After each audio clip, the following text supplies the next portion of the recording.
Chapter 6 lines and angles. So students, आज का topic start करने से पहले हम एक टर्म यहाँ पर पढ़ लेते हैं। एक टर्म है यहाँ पर transversal.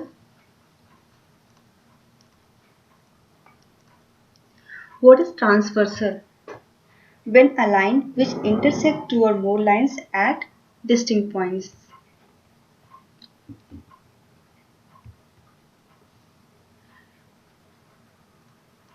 When a line which intersect two or more lines at distinct points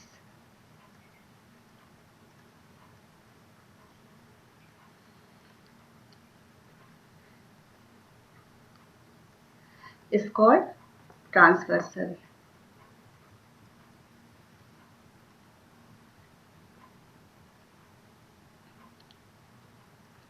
When a line which intersect two or more lines at distinct points is called transversal. जब कोई एक लाइन किसी दो लाइन को अलग अलग पॉइंट पर cross करती है तो उसको कहते हैं ट्रांसवर्सल। जैसे यहाँ पर हम एग्जांपल देख लेते हैं। एक लाइन है यहाँ पर इस तरह से और एक लाइन है यहाँ पर, और एक यहाँ पर लाइन है, ये ए भी एक लाइन है और ये सी डी एक लाइन है।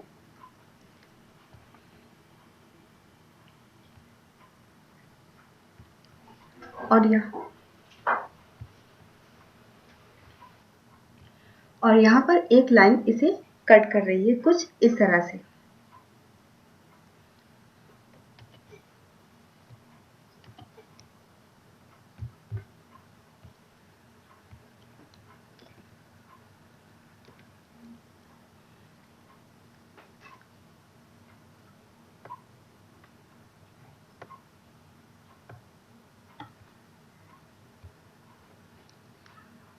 ए भी एक लाइन है और सी डी एक लाइन है, और यहाँ पर एक लाइन है यहाँ पर ई एफ।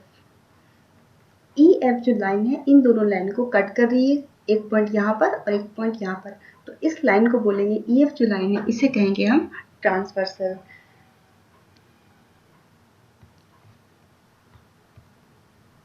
एक और यहाँ पर एग्जांपल लिख लेते हैं। एक यहाँ पर दो लाइन है कुछ इस तरह से दी हुई है। एक लाइन यहाँ पर ये और एक लाइन है यहाँ पर ये।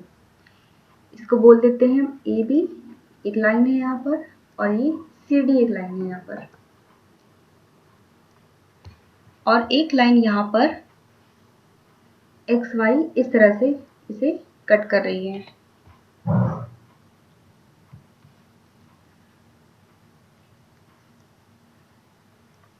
एक्स वाई एक लाइन है यहाँ पर, एक्स वाई जो ए बी और सी डी को यहाँ पर इस पॉइंट पर कट कर रही है। तो एक्स वाई जो लाइन है इसको हम बोलेंगे ट्रांसवर्सल। यहाँ पर ई एफ ट्रांसवर्सल है और यहाँ पर एक्स वाई ट्रांसवर्सल है। So student, now we will study about parallel lines and transversal.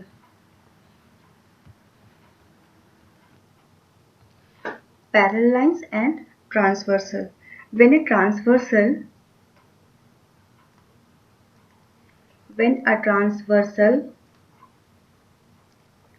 cuts two parallel line,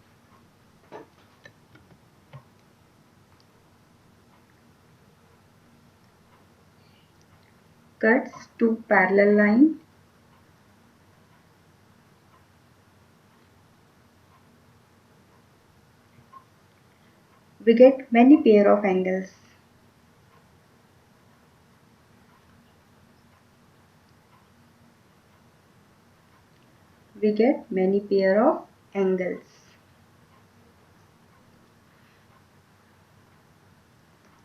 When a transversal cuts two parallel line, we get many pair of angles. जब कोई transversal line parallel line को cut करती है तो हमें वहाँ पर कई पेयर ऑफ एंगल मिलते हैं। जिस यहाँ पर एक लाइन है ए बी एक लाइन है और यहाँ पर एक सी डी एक लाइन है। जब यहाँ पर एक ट्रांसवर्सल इसे कट करती है यहाँ पर ई एफ, तो हमें यहाँ पर कई पेयर ऑफ एंगल्स मिलते हैं। ये पेयर ऑफ एंगल्स, ये होता क्या है pair of angle? Pair of angles, कोई भी दो एंगल होगा उसका यहाँ पे पेयर बन जाता है, उसी को हम कहते हैं pair of angles. Suppose angle 1 है, एंगल 2 है, तो यहाँ पर हम इसका पेयर बनाते हैं, इसी को बोलते हैं pair of angles. So students, यहाँ पर नेक्स्ट है pair of angles. Pair of angles में हम यहाँ पर सबसे पहले पढ़ेंगे, फर्स्ट यहाँ पर vertically opposite angles. Vertically opposite angles,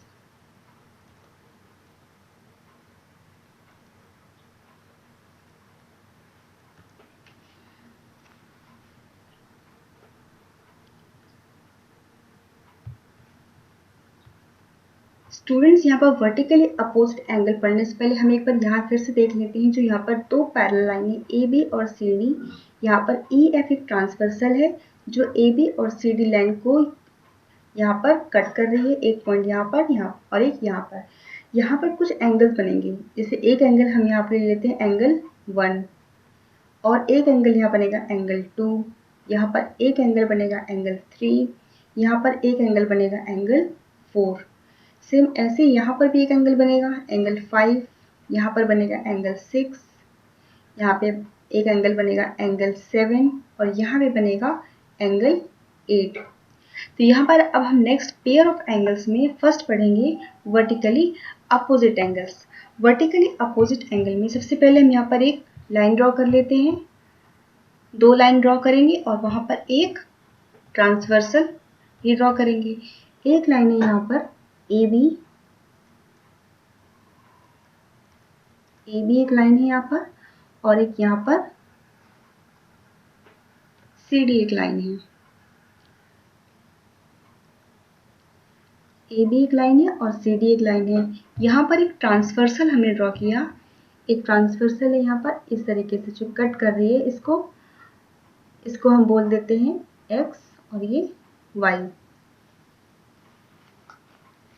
यहाँ पर एंगल जो बनेंगे, यहाँ पर होंगे एंगल 1, यहाँ पर एंगल 2, यहाँ पे एंगल 3, यहाँ पर एंगल 4। सेम ऐसे यहाँ पर एंगल 5 और यहाँ पर एंगल 6 और यहाँ पे एंगल 7 और यहाँ पर एंगल 8। अब यहाँ देखिए वर्टिकली अपोजिट एंगल्स, इसको हम ऑलरेडी स्टार्टिंग में चैप्टर में लाइन्स एंड एंगल्स से हमने डिस्कस किया था, चैप्टर लाइन्स एंड एंगल्स, तो वहाँ पे वर्टिकली अपोजिट एंगल को डिस्कस कर चुके थे। अब आप देखिए यहाँ पर 1 2 3 4 यहाँ पर एंगल है, एंगल 5 6 7 8 यहाँ पर एंगल है। यहाँ पर हमें बताने हैं वर्टिकली अपोजिट एंगल। तो आप यहाँ देखिए वर्टिकली अपोजिट एंगल, अगर हम यहाँ पर देखिए एंगल 1,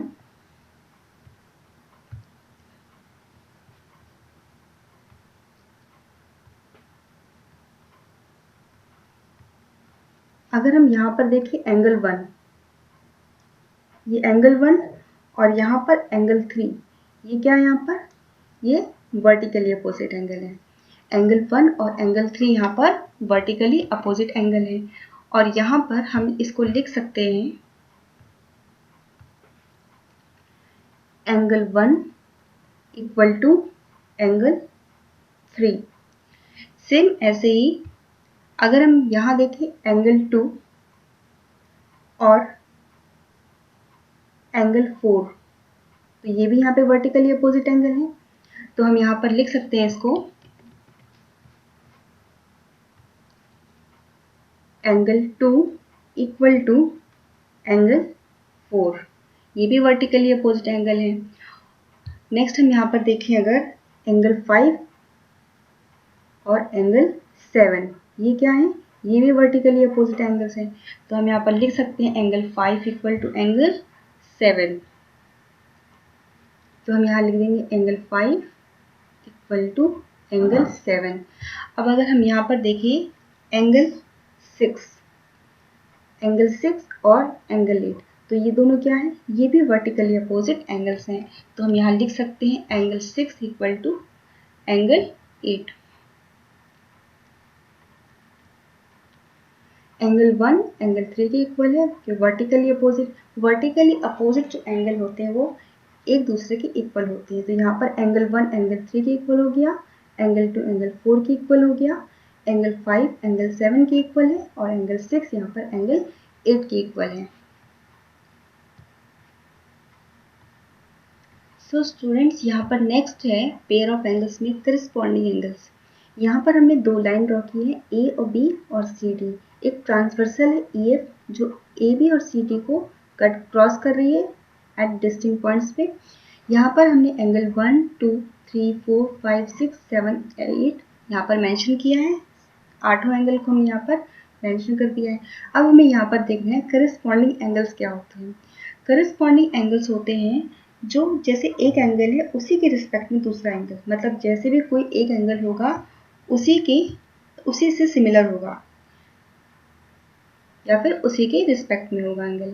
तो यहाँ पर अगर हम देखें एंगल 1 को देखें, यहाँ पर ये एंगल 1 है। यहाँ पर एंगल 1 के सिमिलर या फिर इसी की तरह यहाँ पर एक एंगल है, जैसे एंगल 1 है, इसी के यहाँ पर सिमिलर एंगल 5 है। तो एंगल 1 एंगल 5 के इक्वल हो गया। ऐसे एंगल 2 के रिस्पेक्ट में एंगल 6 है, एंगल 3 के रिस्पेक्ट में एंगल 7 है, एंगल 4 के सिमिलर एंगल 8 है। तो यहाँ पर हम एंगल 1 इक्वल टू एंगल 5 लिख सकते हैं इसको। जो भी एक एंगल होगा दूसरा उसी के सिमिलर में होगा। जैसे एंगल 1 है, इसके सिमिलर में है एंगल 5, तो यहाँ पर हम लिख सकते हैं एंगल 1 इक्वल टू एंगल 5 के करस्पॉन्डिंग एंगल्स है। और करस्पॉन्डिंग एंगल भी यहाँ पर इक्वल होते हैं। अगर एंगल 1 है और एंगल 5 है तो ये दोनों इक्वल होंगे। ऐसे ही एंगल 2 है, एंगल 2 इक्वल टू कितना हो जाएगा यहाँ पर, अगर हम एंगल 2 देखें तो एंगल 2 के सिमिलर है यहाँ पर एंगल 6, तो एंगल 2 इक्वल टू एंगल 6 हो जाएगा यहाँ पर। तो हम यहाँ लिख सकते हैं angle 2 equal to angle 6। Same ऐसे अगर हम यहाँ पर एंगल 4 देखें, यहाँ पर हम देखते हैं एंगल 4, तो एंगल 4 के सिमिलर कौन सा एंगल है, एंगल 8 है। तो हम यहाँ पर लिख सकते हैं एंगल 4 इक्वल टू एंगल 8। तो ये हो जाएगा यहाँ से एंगल 4 इक्वल टू एंगल 8। ये करस्पॉन्डिंग एंगल्स हैं।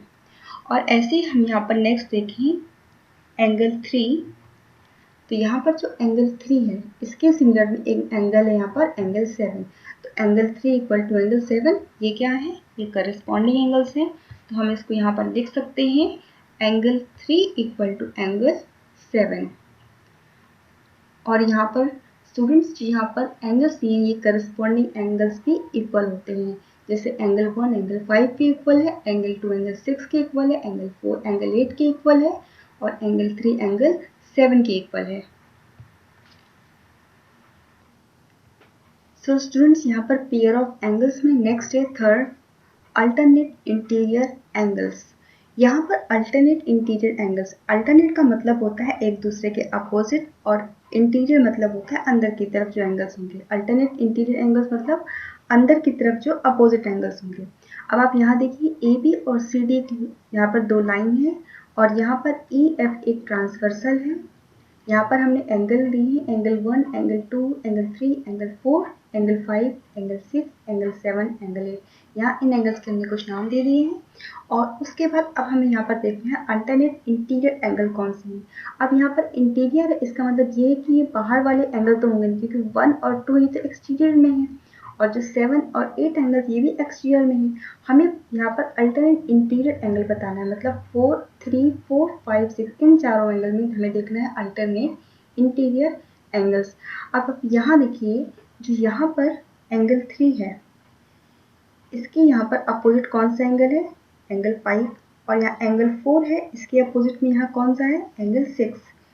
अल्टरनेट इंटीरियर एंगल्स यहाँ पर एंगल 4 इक्वल टू एंगल 6, और यहाँ पर हो जाएगा एंगल 3 इक्वल टू एंगल 5। तो ये हो गए यहाँ पर अल्टरनेट इंटीरियर एंगल्स। नेक्स्ट है यहाँ पर अल्टरनेट एक्सटीरियर एंगल्स। यहाँ पर अल्टरनेट एक्सटीरियर एंगल्स, यहाँ पर जो अल्टरनेट एक्सटीरियर एंगल इंटीरियर में क्या था, अंदर की तरफ एंगल थे, एक्सटीरियर में यहाँ पर जो बाहर की तरफ एंगल है वो है। तो आप यहाँ देखिए एंगल 1 जो है यहाँ पर, एंगल 1 किसकी इक्वल हो जाएगा यहाँ पर, अल्टरनेट एक्सटीरियर एंगल जो एंगल 1 है ये होगा एंगल 7 के इक्वल। ये अल्टरनेट है और ये बाहर की तरफ है मतलब एक्सटीरियर। तो यहाँ पर हम इसको लिख सकते हैं एंगल 1 इक्वल टू एंगल 7। ये है अल्टरनेट एक्सटीरियर एंगल, तो ये हो जाएगा angle 1 equal to angle 7। Next है यहाँ पर एक एंगल और है यहाँ पर एक्सटीरियर, बाहर की तरफ एक एंगल कौन सा भी बच रहा है, एंगल 2। तो जो यहाँ पर एंगल 2 है, यहाँ पर एंगल 2 ये इक्वल हो जाएगा एंगल 8 के। ये भी एक्सटीरियर है, तो ये अल्टरनेट एक्सटीरियर एंगल्स हो जाएंगे। तो इसको हम यहाँ लिख सकते हैं एंगल 2 इक्वल टू एंगल 8। तो ये हो गया यहाँ पर एंगल 2 इक्वल टू एंगल 8। अगर ये इंटीरियर होता अल्टरनेट इंटीरियर, तो यहाँ पर एंगल 4 एंगल 6 के इक्वल होता, एंगल 3 एंगल 5 के इक्वल होता। और अल्टरनेट एक्सटीरियर एंगल है, एक्सटीरियर है यहाँ पर, एक्सटीरियर मतलब जो बाहर की तरफ एंगल्स है, एंगल 1 और एंगल 2 एक्सटीरियर है यहाँ पर, और एंगल 8 और एंगल 7 एक्सटीरियर है। तो यहाँ पर एंगल 2 की अल्टरनेट मतलब इसके अपोजिट में जो एंगल है वो है एंगल 8, और एंगल 1 के अपोजिट में जो एंगल है वो है एंगल 7। तो यहाँ पर अल्टरनेट एंगल्स हो गए, अल्टरनेट एक्सटीरियर एंगल्स हो गए angle 1 equal to angle 7, angle 2 equal to angle 8। ये एंगल भी इक्वल होते हैं। सो स्टूडेंट्स यहाँ पर नेक्स्ट है fifth, consecutive interior angles. Consecutive interior angles में यहाँ पर हमने ए बी और सी डी दो लाइन ड्रॉ की, ई एफ यहाँ पे ट्रांसवर्सल है, 1 2 3 4 5 6 7 8 यहाँ पर एंगल्स हैं यहाँ पर, जिसमें कि 1 2 4 7 और 8 ये एंगल एक्सटीरियर है, 3 4 5 6 ये इंटीरियर एंगल्स हैं यहाँ पर। हमें यहाँ पर बताना है कंसेक्यूटिव इंटीरियर एंगल्स। इंटीरियर मतलब जो अंदर की साइड एंगल है, और कंसेक्यूटिव का मतलब होता है लगातार। तो यहाँ पर आप देखिए, अगर हम यहाँ पर 4 3 4 5 6 देखें तो इंटीरियर एंगल्स हो जाएंगे। अब यहाँ पर कंसेक्यूटिव इंटीरियर एंगल कौन से होंगे, जो लगातार आ रहे हैं यहाँ पर, जैसे कि 4 और 5 ये हो गए कंसेक्यूटिव इंटीरियर एंगल्स। सेम ऐसे ही यहाँ पर जो 3 और 6 है ये क्या है यहाँ पर, ये भी कंसेक्यूटिव इंटीरियर एंगल्स हैं। तो हम यहाँ पर इसको लिख सकते हैं कंसेक्यूटिव इंटीरियर एंगल कौन कौन से हैं। यहाँ पर कंसेक्यूटिव इंटीरियर एंगल्स हैं angle 4, angle 5 and angle 3, angle 6। अब आप इसको ये नहीं लिख सकते कि एंगल 4 इक्वल टू एंगल 5 है, ये इसके इक्वल नहीं होता है, ना ही एंगल 3 एंगल 6 के इक्वल होता है। लेकिन यहाँ पर एक इसको हम यहाँ पर लिख सकते हैं कि जो यहाँ पर 4 5 3 6 है ये इक्वल नहीं होगा इसकी। तो यहाँ पर क्या होता है कि जो 4 और 5 जो ये कंसेक्यूटिव इंटीरियर एंगल है, इन दोनों का सम होता है इक्वल टू 180 डिग्री। ये दोनों इक्वल नहीं होते, इन दोनों का सम इक्वल होता है 180 डिग्री। तो हम यहाँ पर लिख सकते हैं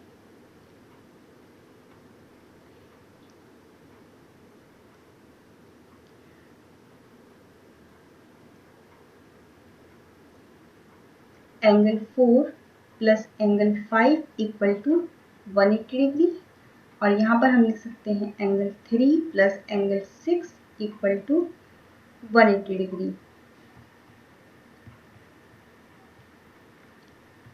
तो यहाँ पर कंसेक्यूटिव इंटीरियर एंगल्स में कंसेक्यूटिव इंटीरियर एंगल्स का सम होता है 180 डिग्री। अगर यहाँ पर कोई एक एंगल दिया हो और आपको दूसरा एंगल फाइंड करना हो तो आप इस तरह से इसको सॉल्व कर सकते हैं। तो यहाँ पर नेक्स्ट है, सो स्टूडेंट ये तो थे अभी तक कि आपने पेयर ऑफ एंगल्स पढ़ी, जिसमें आपने पढ़ा vertically opposite angles, alternate interior angle, alternate exterior angles, corresponding angles और कंसेक्यूटिव इंटीरियर एंगल्स। अब हम पढ़ेंगे यहाँ पर lines parallel to the same line.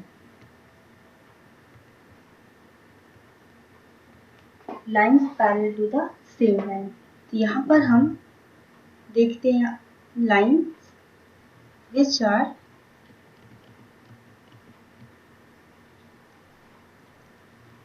lines which are parallel to the same line, lines which are parallel to the same line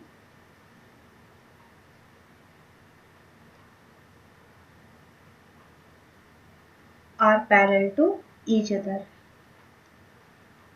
are parallel to each other.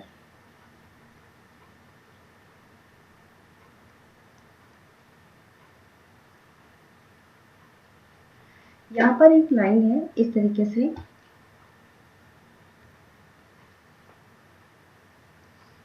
ये होगी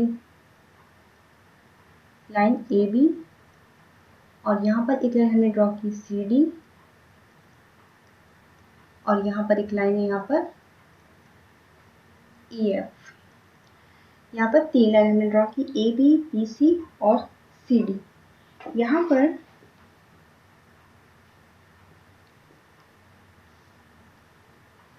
इस तरीके से एक ट्रांसवर्सल है एल, हम इसको बोल देते हैं। यहाँ पर एक एंगल बन रहा है एंगल 1, यहाँ पे एक एंगल बन रहा है एंगल 1, और यहाँ पे एक एंगल बन रहा है एंगल 2, और यहाँ पे एक एंगल बन रहा है एंगल 3। तो यहाँ पर आप देखिए ए बी सी डी और ई एफ, अगर यहाँ पे जो ए बी लाइन है वो सी डी के पैरेलल है, ए बी लाइन है वो सी डी के पैरेलल है,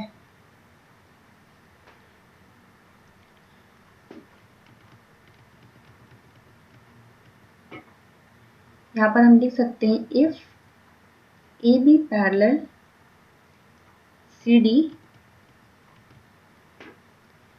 ए बी सी डी के पैरेलल है, और यहाँ पर जो सी डी है वो ई एफ के पैरेलल है,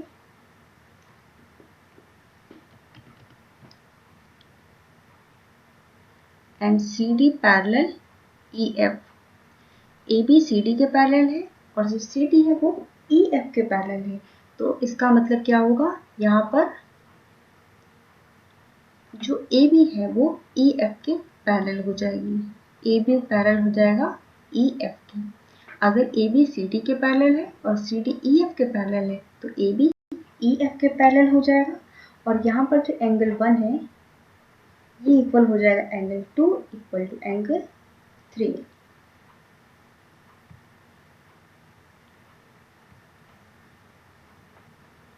सो स्टूडेंट, यहाँ पर भी आप पेयर ऑफ एंगल्स के जो रूल्स हैं वो भी यहाँ पर अप्लाई कर सकते हैं।